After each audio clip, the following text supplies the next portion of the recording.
Most minds in this world are shaped by comfort, by routine, by the endless need to be liked. They crave warmth over clarity, ease over truth. And because of that, they remain weak, predictable, harmless, and easily controlled. But if you want a mind that unsettles people simply by its presence, a mind that terrifies without saying a word, you have to build it differently. You have to build it on a foundation of discipline, detachment, and yes, darkness. Machiavelli knew this centuries ago. There is no greater weakness in a man than his inability to command his own emotions. To be ruled by passion is to hand your leash to the first manipulator clever enough to tug on it. In every court, in every negotiation, in every battlefield, the fool is always the one who reacts emotionally. Rage, jealousy, pride. People mistake them for strength. But they're not strength. They're confessions. Every outburst, every loss of composure is a confession of weakness. It tells the world you are unstable, that you can be steered, that your buttons can be pressed. A powerful mind, the kind of mind that terrifies, begins with silence. Not the silence of ignorance, but the silence of calculation. When insulted, most people bark back. They defend themselves. They foam at the mouth and show exactly where they're soft. But the dangerous man, the truly dangerous man, doesn't react. He absorbs it. He dissects it. He studies it, not as an attack, but as information. That's the first marker of dominance. The mind that terrifies doesn't react. It strategizes. And here's why. Emotional reactions are predictable, and what is predictable can be controlled. When you rage, someone else is steering you. When you cry in public, you hand over your power. When you reveal desire too quickly, you've already surrendered leverage. One slip of emotion can undo months of careful maneuvering. The truth is brutal. The world does not reward emotional honesty. It punishes it. Even in solitude, you must govern yourself. Train your anger to burn cold, not hot. Train your sadness to sharpen thought, not drown it. Let even your joy remain measured. Because the moment you allow raw emotion to flood your mind, you've already lost the position of advantage. Those who understand this rule others. They watch for cracks in the armor of their opponents, the twitch of a lip, the rise in breathing, the clenched jaw. They wait for the exact second when the other person slips into emotion. And in that moment, they strike. Not with fists, not with shouting, that's crude. They strike with influence, with decision, with silence so sharp it makes the emotional man look childish, impulsive, powerless. Most people today believe emotional expression equals authenticity. They think openness is strength. History tells a different story. Generals who actually won wars didn't break down in grief on the battlefield. Rulers who built empires didn't scream when betrayed. They didn't collapse in front of the crowd. They kept still. They watched. They calculated. And when they struck back, it was not with fury. It was with cruelty so precise, it could never be mistaken for chance. This is the hierarchy of power. Those who act from emotion are clay. Those who master emotion are the sculptors. And to become a sculptor, you must begin with restraint. When your heart pounds, slow your breathing. When your mind screams, quiet it. When your ego demands vengeance, starve it. Delay your reactions until they become decisions. Because nothing is more unsettling than a person who meets aggression with calm. Rage is understood, but calm is terrifying. Calm means they can't read you. And when your face reveals nothing, your enemies see everything they fear. A man they cannot move. Understand this. Emotional control is not passivity. It isn't about avoiding conflict. It's about choosing the hour, the battlefield, the price. A man who governs his anger doesn't avoid war. He decides when it happens. And when his vengeance comes, it's not a reaction. It's a sentence. Cold, irreversible, without apology. A powerful mind is not built in the glow of comfort. It is built in silence, in solitude, in the confrontation with truths so bitter most men spit them out. If you want a mind that terrifies, you must first terrify yourself with what you are willing to face. While most people fill their heads with gossip, distractions, and opinions they borrow from others, you must feed your mind the very things they avoid. Painful knowledge, inconvenient history, the mechanics of manipulation. Because here's the truth. The human animal is predictable precisely because it fears discomfort. Most people would rather scroll through illusions than confront reality. They chase safety by surrounding themselves with affirmations and soft lies. But the mind that seeks power rejects this. It doesn't beg for comfort. It demands clarity. And that is where your journey begins. If you want to forge a mind that terrifies, you need to study what most men turn away from. Start with history, but not the sanitized versions, not the fairy tales of heroes and noble victories. No.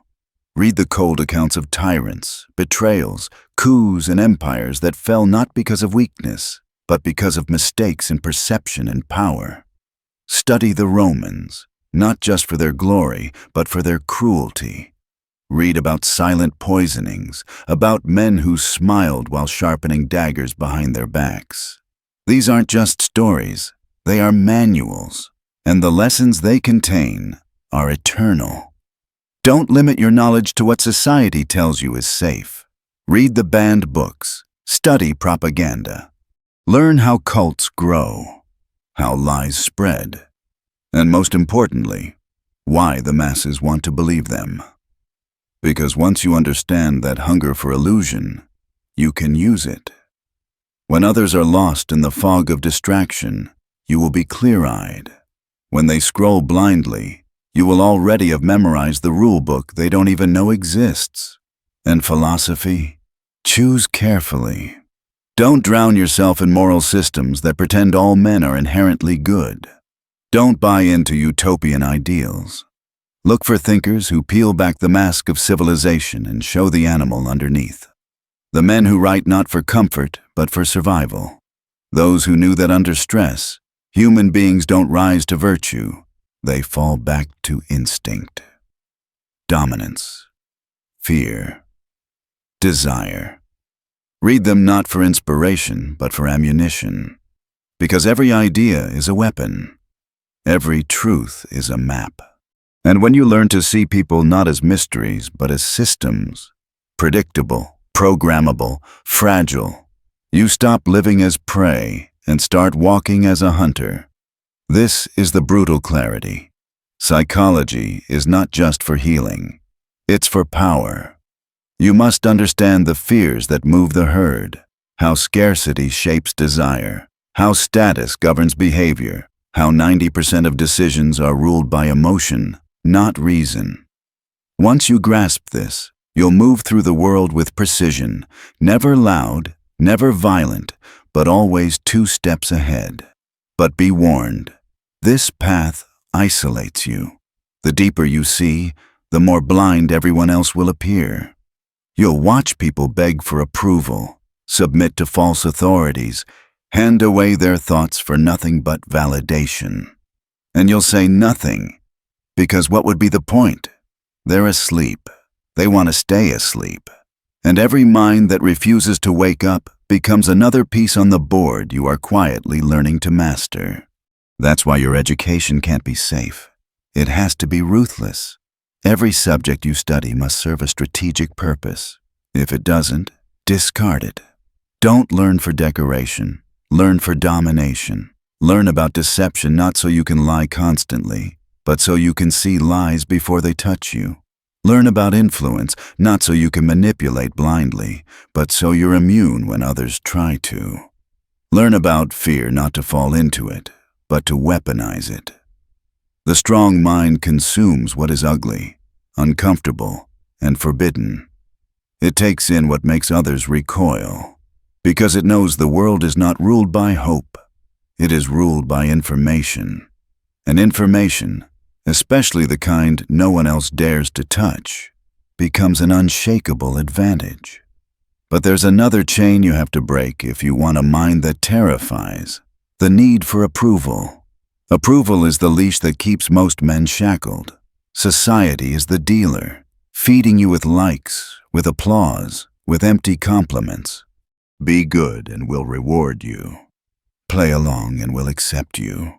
That's not respect, it's control. The terrifying mind is not born in applause. It is forged in solitude. The very moment you stop needing others to understand you, accept you, or validate you, that is the moment you step into real power. Until then, you are just another actor on their stage. This is why Machiavelli's wisdom still cuts so deep. He understood that most people do not actually want truth. They want comfort. They don't admire strength. They envy it. They don't respect independence. They fear it. And when you build a mind that sees clearly, they will not celebrate you. They will resent you. They will misunderstand you. And yes, they will fear you. That is the goal. The masses need to belong. They cling to the dominant opinion, even when it's hollow. They follow the emotional rhythm of the crowd because standing apart terrifies them. And the moment you step outside, the moment you dare to think differently, they'll call you arrogant, difficult, dangerous, not because you're wrong, but because your very existence makes them feel small. So the herd punishes the lone thinker, not for his mistakes, but for his freedom. That's why a strong mind must sever its need to belong. You must become indifferent to being misunderstood. When you speak, speak from clarity, not from consensus. When you act, act from purpose, not pressure. You're not here to be liked. You're here to see clearly, to think deeply, to move deliberately. And yes, clarity comes with a price. That price is isolation. But isolation is not a curse. It is the crucible. It is where false identities are burned off, where borrowed beliefs collapse, where you meet yourself not as the world sees you, but as you are. No audience, no applause, no illusions. This confrontation will be brutal. Most minds cannot handle it. They fear silence because silence kills distraction. They fear solitude because solitude exposes emptiness. But the terrifying mind does not run from solitude. It demands it, because it knows this is the training ground. This is where strategy is sharpened. While most people are out chasing status at parties, while they're burning hours trying to look important, the terrifying mind is sharpening itself in the dark. Not out of bitterness, but out of strategy. Because while they waste time networking, you are building something far more lethal. Strength in obscurity. And when the moment comes, you won't have to beg for recognition. You won't have to wave your arms and shout to be noticed. Your very presence will command attention. Detachment doesn't mean rejecting people. It means you no longer need them. You engage on your terms. You choose alliances from a position of strength, never from desperation. And when those alliances stop serving your mission, you walk away. Without hesitation, without apology. The terrifying mind doesn't cling to approval because it never traded its freedom for it in the first place. But make no mistake, this path will test you. People will try to provoke you, guilt you, shame you back into conformity. They'll call you arrogant, cold, even sociopathic. Let them. These are just the weapons of the weak, flung at anyone who dares to escape the gravity of mediocrity. Their words are chains rattling. But remember, those chains are still on them. not you. Every moment you resist the urge to explain yourself, every time you refuse to chase validation, you grow stronger. You build a mind that belongs to you, not to the crowd, not to opinion, not to trend. And in that resistance, something changes. Your voice sharpens. Your thoughts harden. Your presence deepens.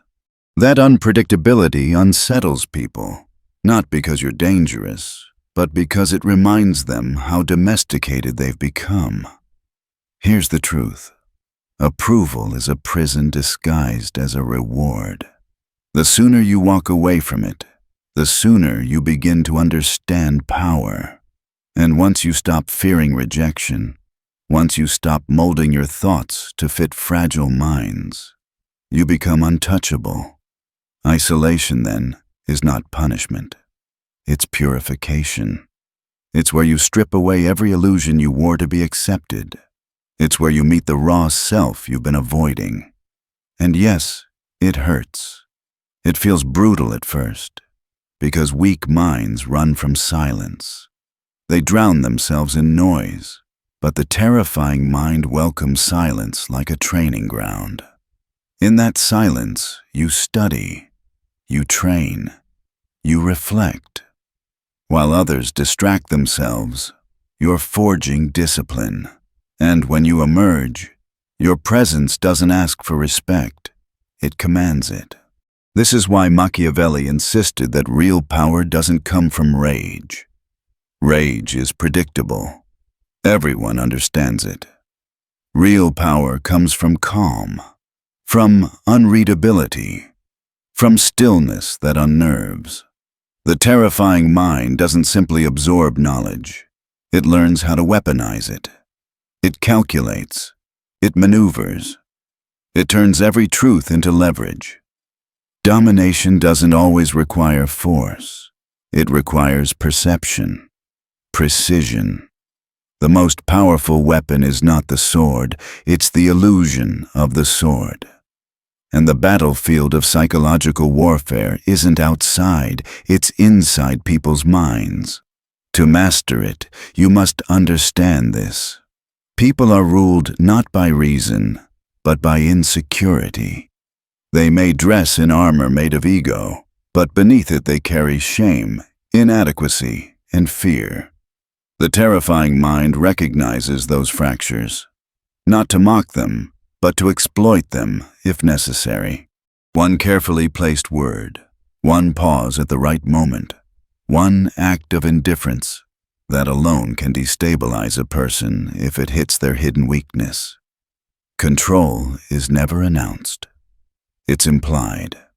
When you speak, you do it with precision, not volume. The masses mistake loudness for power. But true power doesn't need to convince, it declares. The terrifying mind doesn't justify. It doesn't explain. It doesn't chase agreement. It speaks as though it knows something others don't. And often, that alone is enough to bend weaker minds. But timing, that's everything. Knowing when to disappear, when to stay silent, when to hold back. These aren't passive acts. They're strikes. A pause in conversation can be more terrifying than a speech. Absence can provoke more fear than presence. People don't fear what they understand. They fear what they can't predict. And unpredictability must become one of your chosen tools. This is where misdirection comes in. You don't always meet confrontation head-on. Sometimes you redirect it. Let others burn out in emotion while you conserve energy. Let them reveal themselves while you remain unreadable. Deception, when used with intent, isn't dishonesty, it's protection. It's the shield of a strategist in a world of brutes. Understand this. The fool plays with open cards. The master never reveals his hand. People are motivated by vanity, by guilt, by fear of exclusion, by hunger for status. Learn these forces like a musician learns scales. Know how to press each one and when. Praise someone and they'll serve you. Withhold it and they'll unravel in self-doubt. Let them feel watched and they'll police themselves. You don't even need to build the cage. Just make them believe there is one. Even your presence can become a weapon. Not through aggression, but through intensity. Eye contact that doesn't flinch. Stillness that feels heavy. Movements that are deliberate, never rushed. The terrifying mind doesn't fidget. It doesn't fill the air with meaningless noise. Its calm exposes the chaos in others. And reputation, this is a battlefield all its own. Guard yours not by shouting, but by precision. Build an aura around your name, one that whispers danger and unpredictability. Never overexpose yourself. Because when people know too much, they relax. When they know too little, they stay alert. And that alertness, that edge, is fear in disguise. Psychological warfare isn't about cruelty. It's about command. It isn't about destroying people. It's about controlling environments. The terrifying mind doesn't scream. It whispers, and the room shifts. A mind that terrifies isn't built by chance. It's sculpted, shaped through ruthless clarity and relentless discipline. While the masses chase applause, you train yourself in silence. While they cling to illusions, you consume the bitter truths they refuse to taste. And here's what you'll discover. The world isn't ruled by those who are hopeful. It's ruled by those who are informed. But knowledge alone isn't enough. You have to know how to use it. Domination starts in the unseen. It begins where doubts are planted, where narratives are shifted, where silence bends the room more than words. Because people aren't driven by logic. They're driven by insecurity. Their egos are armor, but beneath it, they're fragile. The terrifying mind knows this, and when the time comes, it uses that fragility with surgical precision. A single calculated silence can be more destabilizing than 100 arguments. A single well-placed word can haunt a person for weeks. Power isn't always loud, it often operates in whispers. This is why Machiavelli taught that control is never about announcing your dominance. It's about implication. You don't tell people you hold the cards, you let them suspect it. That suspicion eats away at them, because fear of the unknown is stronger than fear of what's obvious. So when you speak, keep it measured. Speak less than necessary. Speak with precision. Never over-explain, never justify. The weak man argues, the strong man declares. And when you declare with confidence, people bend. Not because you shouted, but because you didn't need to. Timing is another weapon. Knowing when to respond and when to remain silent is the mark of a strategist. A delayed reply can rattle someone more than an angry outburst. Your absence can provoke more fear than your presence. Predictability is safety. Unpredictability is power. Remember this, people fear what they can't predict, and that fear gives you space to maneuver. But unpredictability doesn't mean chaos. It means calculated mystery. Sometimes you engage, sometimes you vanish. Sometimes you forgive, sometimes you strike. The key is that no one can map you. And the person they can't map is the person they can't control. Now consider deception. Most people think lying is weakness, and often it is when it's careless. But when deception is used as strategy, it becomes defense. It becomes a fortress. You don't need to expose your hand. You don't need to tell people your plans. Let them think they know you. Let them build false assumptions. Then, when the time comes, move in silence while they're busy defending against the wrong threat. It isn't dishonesty, it's survival. Machiavelli understood this. The fool exposes himself too quickly. The master hides his aces until it's too late. And then there's perception. People are not rational machines. They're governed by vanity, by fear of exclusion, by craving for recognition. Learn these forces. Learn how praise can make a man your servant. Learn how withholding approval can shake his confidence. Learn how the simple feeling of being watched can force someone to censor themselves. This is power without ever lifting a finger. You don't build cages. You let them believe they're in one. Even your physical presence can unsettle. Eye contact that lingers. Silence that stretches too long. Movements that are slow and deliberate. These small things create weight. They make others feel their own nervous energy in contrast to your calm. The terrifying mind doesn't fidget, doesn't rush, doesn't fill silence with nonsense. It lets silence do the heavy lifting. Reputation, too, is part of this war. Protect it like a weapon, not with noise, but with precision. Build an aura around your name that suggests danger, mystery, and depth.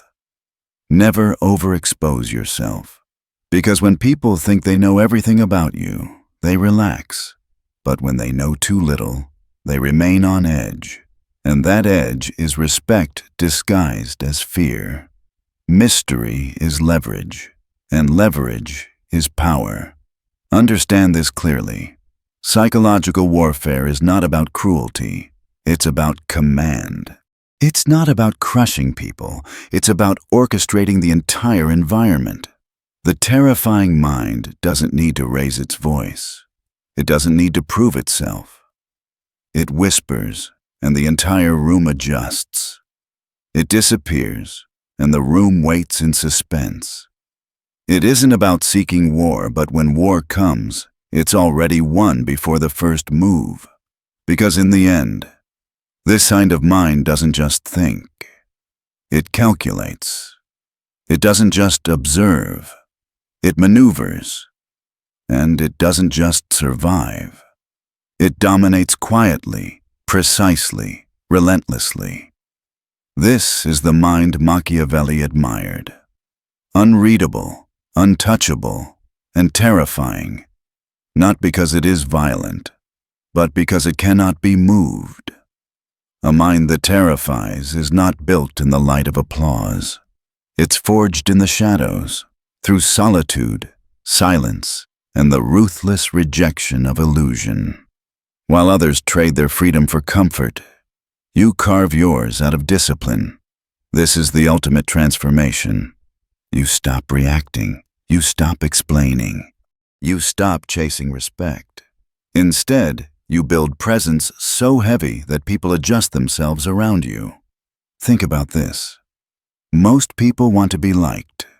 They bend themselves to fit in, to avoid conflict, to stay safe in the herd. But when you sever the need for approval, you become something rare. You become free. And freedom, in a world addicted to conformity, is terrifying. Approval is the currency of weak minds. They spend their days adjusting their thoughts to fit fragile egos.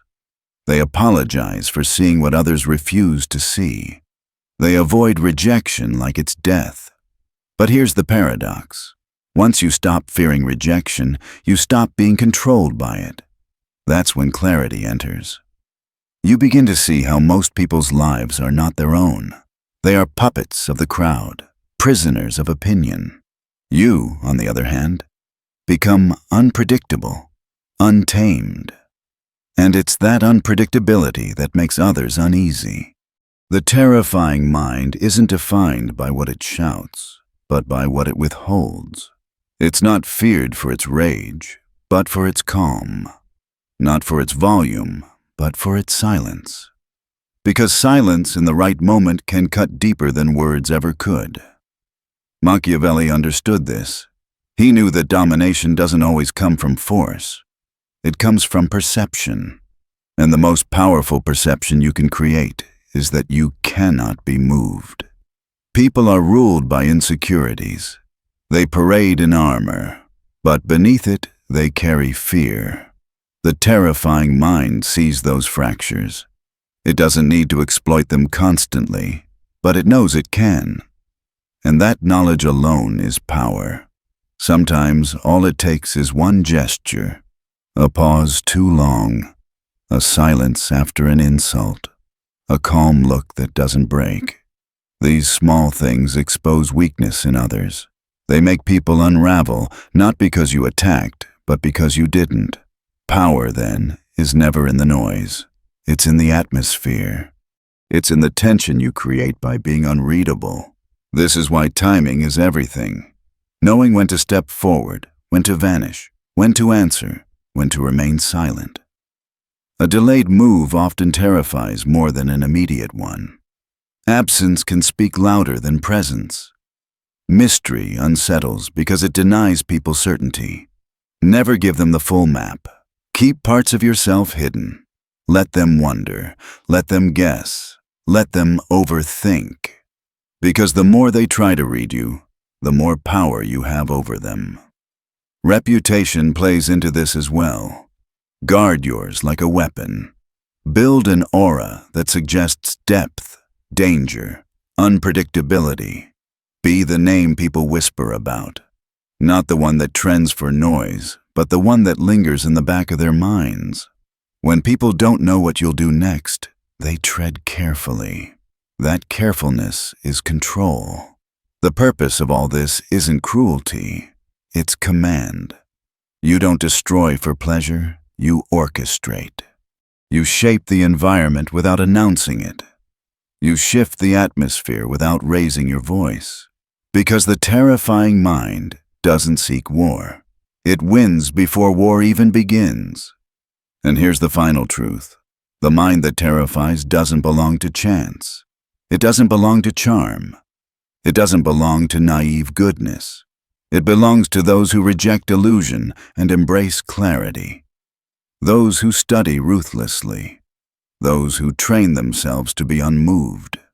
You must learn to think alone, to act with surgical intent, to strike not with noise, but with precision, to confront what others flee from, to study what others ignore, to become what others fear.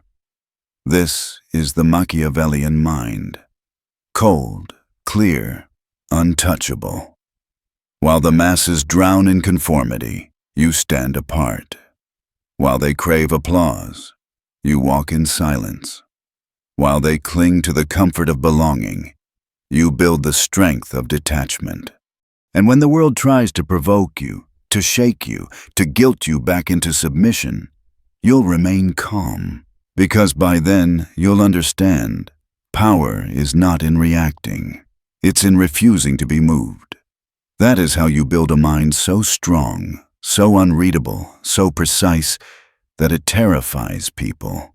Not for what it says, not for what it does, but for what it refuses to reveal.